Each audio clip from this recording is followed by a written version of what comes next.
Hey guys, welcome to the review and results show for the January 31st, 2023 edition of AEW Dark.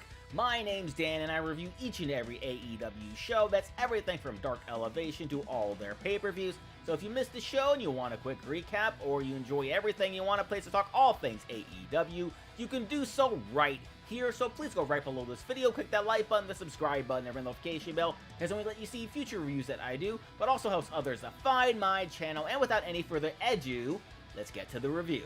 Dark kicks off with a trios match featuring the Wingmen's Pretty Peter Avalon, Ryan Nemeth, and Cesar Bononi taking on AR Fox and Top Flight. And as with most Top Flight related matches, this match started off hot with both teams going right after each other. You had the Wingmen knocked out to the outside, AR Fox trying a tope but is caught by Cesar Bononi, only to get knocked down by the rest of the Top Flight. And the Wingmen got in some offense here. Cesar Bononi looked pretty impressive, but they were just too much for the offense of Top Flight and AR Fox. AR Fox dove through the ropes at one point and proceeded to do a twisting neck breaker that looked really impressive, and also a very nice looking Death Valley driver. Dante had a great hot tag, taking everybody out.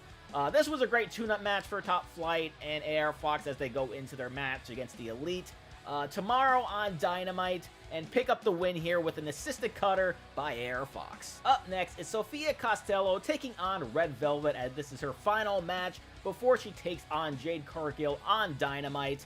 And there's quite a few things I enjoyed about this. One was Sofia was taunting Red Velvet, doing her stirred up taunts, and Red Velvet just came in there, hit a hell of a drop kick, but landed right on top of her, almost to be like, what, you just taunted me and I just kicked your head off, what are you gonna do about it, sort of thing.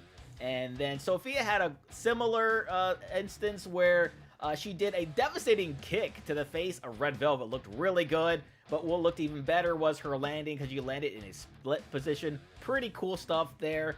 But Red Velvet did a great job at fighting from underneath here. It's something that she's probably going to have to do against Jade a lot if she's going to be able to come back and take the title from her.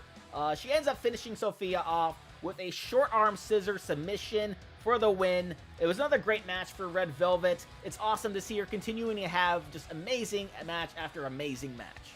After that, it was the reality Zack Clayton versus Fulton, who was making his AEW singles debut here.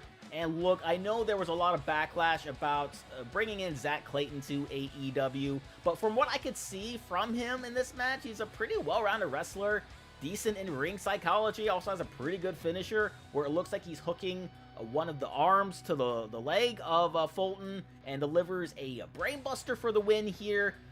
He even had a bit of trash talk towards the cameraman after the match. I think he's pretty good. If he gets more and more reps, he's just going to continue to get better.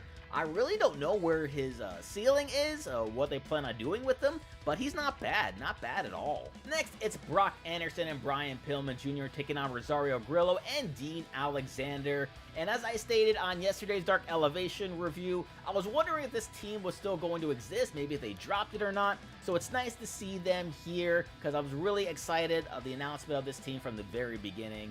It was also nice to see Rosario Grillo here, because this was obviously done before his terrible injury. So nice to see him wrestle just a little bit more before we probably won't see him for a long while now. And this was a pretty decent showing for Pillman and Brock Anderson, because I know they have different personalities, was mentioned on commentary, but Brock and Brian did seem to work pretty well together, getting some few tag moves in here. I think having a guy like Arn, obviously being the father of Brock Anderson, is going to continue to help them get better and better. And as Brock gets the win here with a Gorebuster. Up next, it's Renee Michelle going up against Skye Blue. This is my first time seeing Renee wrestle at all in AEW or anywhere else for that matter. And I was so impressed by her. She has such a great look. Her personality as a heel is perfect, and hit and a very impressive rolling German suplex, which is not easy to do. And I really hope AEW brings her back to do more work for them in the future.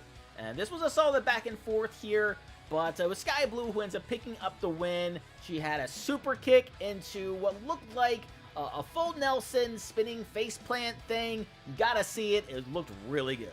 After that, it was Mr. G and Dante Casanova taking on Shane Taylor Promotions, Shane Taylor and JD Griffey, who are making their AEW Tag Team debut. It's about time. Really do love me some Shane Taylor and Shane Taylor Promotions. I hope it grows into a big-time faction in AEW, but for now, it's just Shane Taylor and JD Griffey, who are just fantastic together. This was pretty one-sided from Shane Taylor Promotions because they absolutely dominated the hell out of Mr. G and Dante.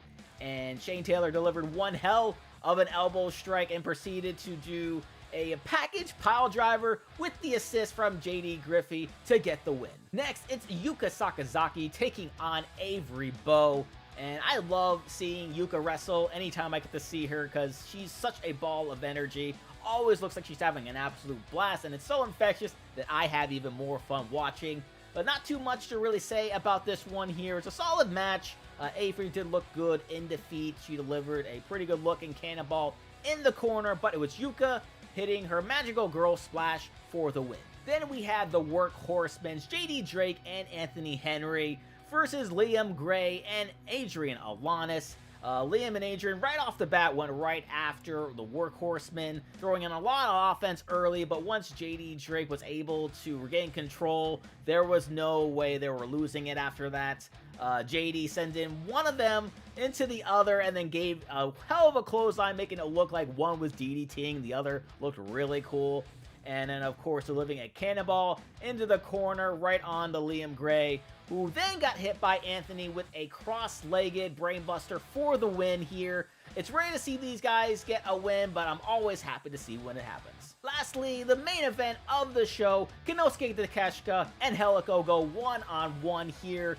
And this was a lot of fun, which wasn't really too much of a surprise, given the talent of both of these men. Angelico is incredibly underrated and incredibly underutilized, if I can be honest. I've been a fan of his since Lucha Underground. He's had many legendary moments there. If you haven't seen them, go watch them because it's freaking amazing. I really do hope we see more of him on TV in 2023. He deserves to be in some sort of storyline. Early on here, he had a fantastic submission where he locked up both of Takeshita's arms with his own legs, which was amazing. You gotta see it to believe it.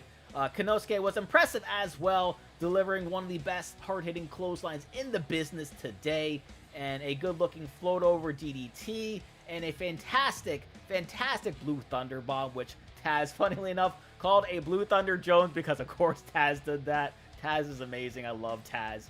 The Spanish Announce Project did all they could here to try to help Angelico win, but it did end up backfiring as Konosuke pushed Angelico right into Luther, knocking him out of the match, which allowed him to do a reverse brainbuster. It looked really cool, and did a regular one, and then, of course, a good old knee to the face for a good measure for the win here. It was a fantastic match from start to finish.